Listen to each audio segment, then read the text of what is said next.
Manfaat kewalian terhadap manusia itu apa? Khususnya yang saya tanyakan dengan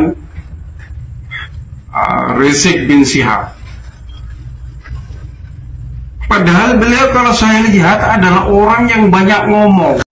Siap bersama habaib, siap dukung Mbah Alwi, siap sikat bekal-bekal nasab. Takbir.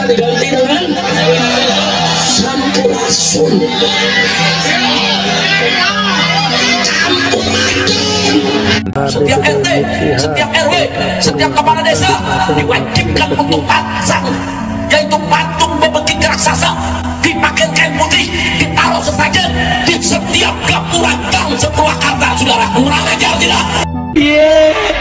Penyok, unyil, gua kepret masuk kuburan gua. Apa kita mau ikut orang seperti itu? Gede topang.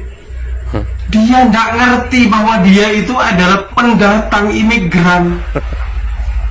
Seharusnya tahu bahwa dirinya itu ngampung di Indonesia. Satu jawabannya, saudara-saudara.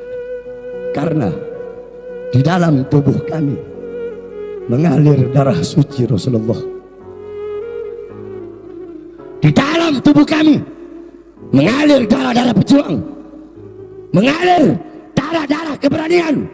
Kakek-kakek kami sudah biasa dibunuh. Allahu Akbar, Allahu Akbar. Semua masyarakat Singkawang siap bela Indonesia, siap bela bangsa, siap mati demi Islam, siap mati demi Islam, siap mati demi NKRI, siap mati demi Merah Putih, siap binasa demi Pancasila. Allahu Akbar, Allahu Akbar. Ini nih kiai-kiai yang jadi anjing-anjingnya pejabat ini. Kamu kera-kera bersorban, kamu ustadz jahanam, kamu kiai bangsat. Saya lebih memilih busuk dalam penjara daripada harus ditangkap. Goblok-goblok. Figur yang emosional, yang suka ngancam-ngancam orang, yang suka membawa senjata. Padahal ini larangan Rasulullah. Bayangkan Habib Lutfi itu dalam thariqah megang 22 kemursidan. Lo merinding nih gitu. Habib Lutfi itu megang 22 thariqah. Dia simnya mursid baiat dari 43 thariqah Mu'tabarah An-Nahdiyah, hampir separuh. Separuh itu simnya mursid dan punya jalur. Dan yang ajib lagi, satu thariqah Maulana Habib Lutfi punya 10 jalur hulu mursid.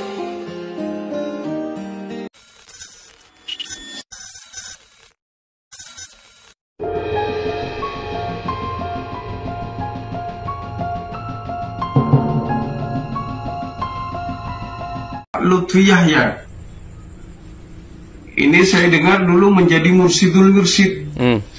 Yang saya tanyakan, siapa yang ngangkat itu mursidul mursid? Dan siapa yang mengangkat sebagai kutub itu siapa? Saya nanya ini.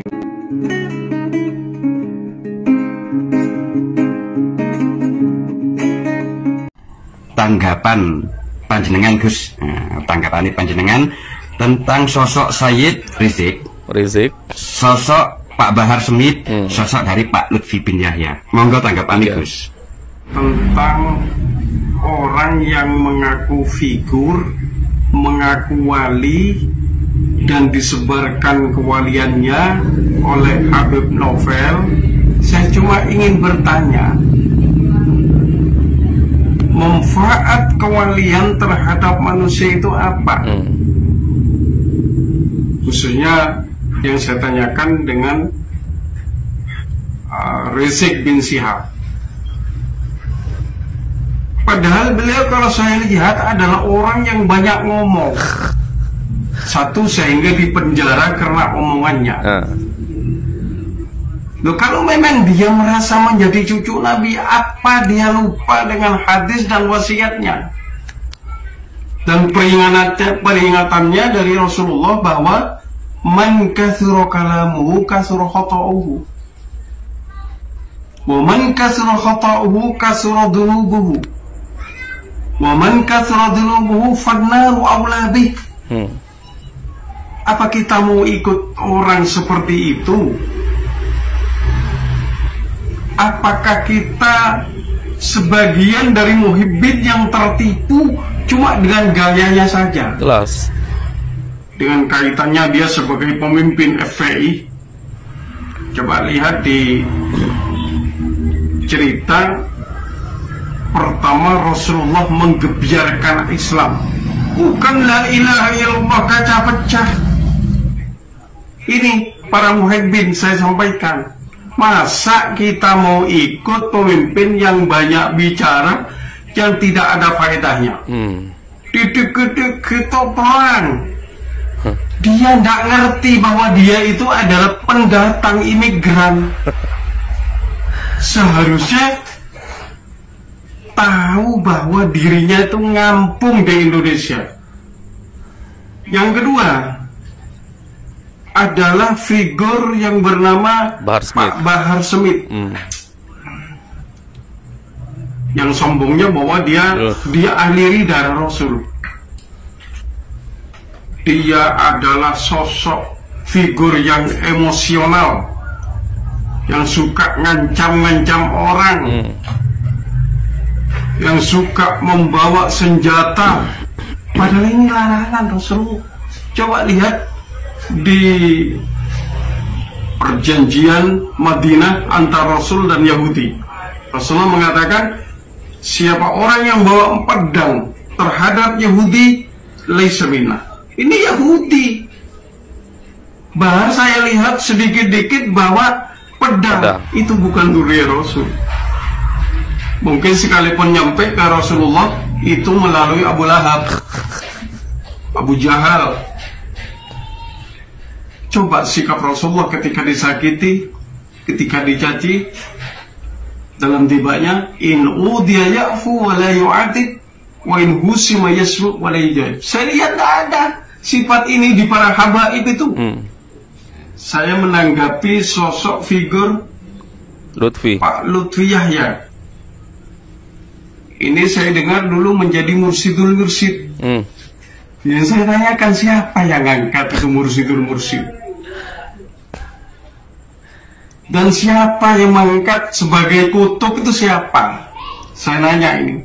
Mukibinnya paling. Berarti ada di atasnya Lutfi ini kutubul kutub. Kutubi kutub. Coba ini perhatikan. Yang sekarang kita tahu semua bahwa apa yang dilakukan, menyulap kuburan-kuburan tua menjadi Bahlawi.